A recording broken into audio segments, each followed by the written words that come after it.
There are very few jobs out there that are not executive C-level positions that can net you an income of up to $500,000 a year, which, by the way, would put you comfortably in the top 5% of income earners in the US. But one of those jobs is tech sales. In this video, I'm going to share with you the salaries of tech sales makers at some of the largest companies in the world, starting with entry-level sales and all the way up to account executive positions, what that income journey looks like, how you can get there yourself, and most importantly, where to start. Folks, if you're new to the channel, my name is Richard Walls and I'm here to help you with career development and personal finance. So if either of those two topics are of interest to you, do make sure to subscribe down below and hit the notification bell so you get notified of when I post new content. So with that said, let's get started. So I've been in tech for over 10 years, and many of those years I worked very closely with sales. So I'm pretty familiar with what career progression can look like for sales. And I'm gonna tell you up front, sales is not easy. It takes a lot of work and a little bit of luck to be successful. But the more consistent you are with how you approach sales, how you manage your pipeline of opportunities with your customers, the more likely it is that you'll be successful in the long term. Also, pro tip, it probably helps a little bit if you work for a large Fortune 500 tech company, because those companies have had an established track record of success with products that their customers like. So it's easier for you as the sales maker to communicate the value of what you have to offer. Now, what's really cool about sales is that it doesn't really require a 4-year degree, at least for an entry-level sales job, which is where everyone really starts. And without needing to spend tens of thousands of dollars on a degree, you can already jump into an entry-level tech sales role making anywhere from $50,000 to $80,000. Mind you, this number is a combination of base salary plus commission. The exact percentages vary by company, but really it's a great starting point financially as you start your career. And even though it doesn't require a degree to start down this career track, you will want to try to bring something to the table. I frequently advocate for low-cost credentials that you can go about acquiring through some online education. And for tech sales, one that I like is Course Careers. Simply put, it's an education to job pipeline where once you sign up, you take courses that get you up to speed on the foundation of sales. It's completely self-paced. There's a huge community of other learners as well. But the point of this is you complete the coursework and you get this certificate of completion. This is going to serve as a proof point to prospective employers that you learned something, you've completed some kind of education, and that you have some competency in sales. Again, at least enough to land an entry-level sales role. And Course Careers actually partners with a lot of tech companies to provide to them a pipeline of qualified students that hopefully end up getting internships or part-time jobs and then turning those into full-time positions. And that qualified candidate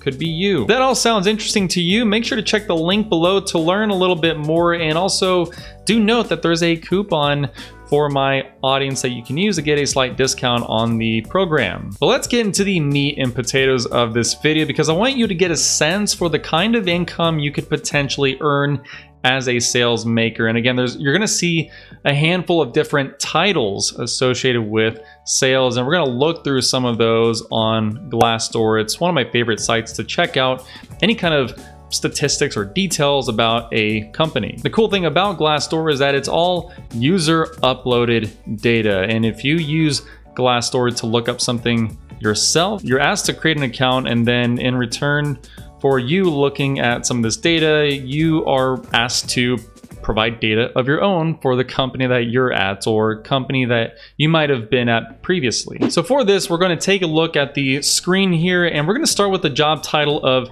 sales representative. And what that looks like is, again, this is for the United States. This is not specific to any region in the US, just overall US. And a lot of roles tend to be remote nowadays. Well, I shouldn't say a lot, but there's a good amount of remote roles these days. Average pay is $84,000 $100,000, a little bit more than that. And you'll see here on Glassdoor, there's a sort of minimum bounds and a maximum bounds here. So you'll see, and this indicates most likely range, what's in dark blue, and then light blue is possible range. So what's most likely is a minimum of $65,000 per year. Most likely max about $112K per year. Now here I have filtered to all years of experience. So if I go down to 0 to 1 years, the total pay goes down a little bit, but not by much. It's $75,000 on average, and this is all industries. So let's go back to all years of experience, and let's go to, for industries, let's do what we're talking about here, which is technology. So information technology, and you'll see that goes up a little bit. But what I want you to pay attention to is I'm going to scroll down a little bit and show you some of the top paying companies. So you'll see a few of them listed here. Brocade, $316,000 a year. Couchbase, NetApp, there's a handful of other ones here. We've got Cisco, $253,000 a year. VMware, $242,000, and I'm going to show you VMware here in a moment. There's some pretty incredible salary ranges here. Meta, $234,000, Google, $230,000. So you can see just with this title, and again, we're gonna look at some other titles as well. This is sales representative, and you'll see here in Glassdoor, they give you some idea, some sense for what the pay trajectory. So there's different grade levels here of sales representative. You may hear the term inside sales rep or business development rep, outside sales rep. There's a lot of different variations of this, but as you progress in your sales career, what you ultimately end up getting to, if you do a really good job and add a lot of value to the company, is that you have a potential to be an account executive. And these types of sales roles are quite a bit more customer facing. You're likely either on site, you're face to face with the customer, and you work with them quite a bit, and you've likely driven a lot of revenue, and you're the number one contact for this company. And we're gonna look this up really quick and look up account executive salaries, and we're going to see what this gives us. And you're likely going to see, because this requires usually a little bit more seniority, a little bit more time in role, you're going to see the salaries go up substantially. We're going to look at a company here. We're going to look at VMware. They're a software company.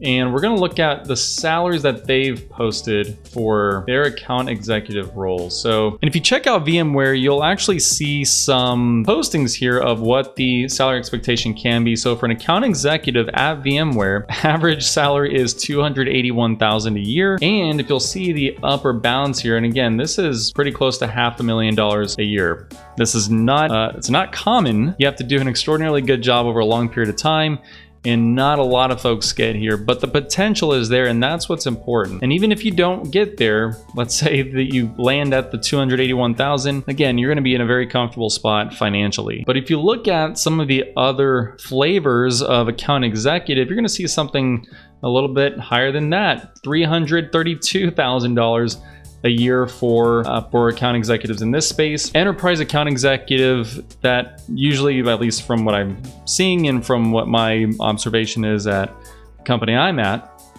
usually is a different customer segment for the company. So in this case, you're likely working with some of the largest customers in the world. Think like a Walmart or a Boeing, any number of companies like that at that scale. Here you have a higher average, and here you are getting closer to that $500,000 mark of what's likely. And then for those that perform really well, this is where you're even exceeding $500,000 a year. So again, this number isn't all that likely, but the potential is there, and that's what I want you to take away. Now, if we look at Oracle, another one of the largest software companies in the world, they are at $272,000 for an account executive as an average, all the way up to almost $476,000 for the possible range. And if you look down a little bit further, you may see some other ones as well, some other variations of account executive. But you can see most of these here are most likely range in the low $400,000 per year. So again, really strong potential here. And let's look at Salesforce, one of the most, if not the most popular CRM platform out there. Average $281,000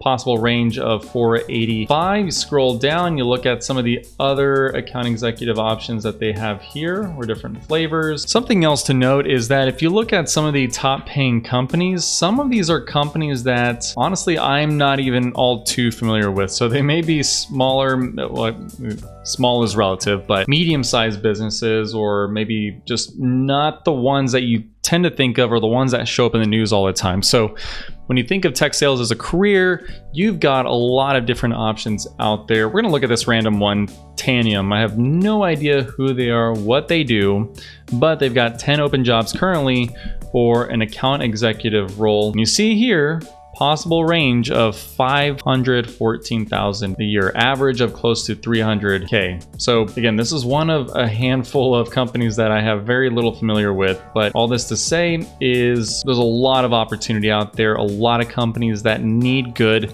sales makers. So hopefully this serves as a little bit of inspiration as to what is actually possible in a tech sales career, starting from, again, the salaries that are, again, quite competitive for not needing a 4-year degree of your 60 to 80K. And as you gain seniority in your sales career, that's when you have opportunities to go into different sales paths for that matter. There's sales that are a little bit more technical in nature.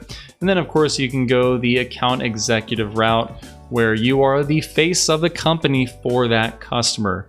And that generally means you've had a really good track record of success as a sales rep to be given the responsibility to own some of the largest accounts for the company that you would be at. But the important part is getting your foot in the door. Once you do that, sky's the limit. Even if you decide you don't like sales after a few years, it's one of the best experiences you could have in your career. And it can serve as a launch pad into other careers. Marketing is a really good example of that. They tend to do, sales makers rather, tend to do pretty well in marketing roles once they move there. And if you want to learn a little bit more about what a path to digital marketing looks like, make sure to check out this video here, as well as this other video that I did on Course Careers, which is a platform that I mentioned earlier that can put you on a path to a career that you enjoy and make good money from. So with that said, thank you so much for watching, and I'll see you around.